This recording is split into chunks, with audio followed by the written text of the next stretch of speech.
नीटच्या परीक्षेत मोठ्या प्रमाणात गैरप्रकार झाल्यानं देशभरातील विद्यार्थ्यांमध्ये मोठी खळबळ उडाली आहे। या प्रकरणी सीबीआय मार्फत चौकशी करण्यात यावी या मागणीसाठी चंद्रपूर कोचिंग क्लासेस असोसिएशन तर्फे मोर्चा काढण्यात आला।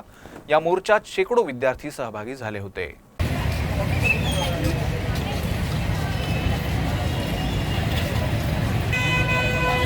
एक 563 विद्यार्थ्यांना ग्रेस मार्क देण्याचं प्रकरण असो, हरियाणा, बिहार, गुजरातच्या गोध्रामध्ये झालेला जो प्रकार आहे की ज्यामध्ये विद्यार्थ्यांना 40-40, 50-50 लाख रुपये देऊन विद्यार्थ्यांना पेपर पुरवले गेले।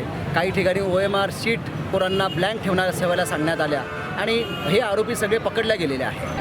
आत्तापर्यंतच्या हिस्ट्रीमध्ये असं कधीच नाही झालं आहे की 720 पैकी 720 जे मार्क आहेत ते 67 स्टुडंट्सला मिळाले आहे। आत्तापर्यंत हायेस्ट ते नुसतं 3 स्टुडंट्सला गेले आहे। आणि त्यानंतर जे गोध्रा कांड वगैरे झालं आहे की मुलांना बोलले गेले आहे की तुम्ही पेपर सोडून द्या, आम्ही तुमचे OMRs भरून ठेवणार कारण की NTA ची टीम पेपर घ्यायला लेट येईल। पहिले तर मी सांगू इच्छिते की नीटमध्ये जो स्कॅम झाला आहे तो खूप मोठा स्कॅम आहे, तो लहान स्कॅम नाही। आज 1000 नाही, 2000 नाही, लाखो करोडो मुलांचं भविष्य आहे।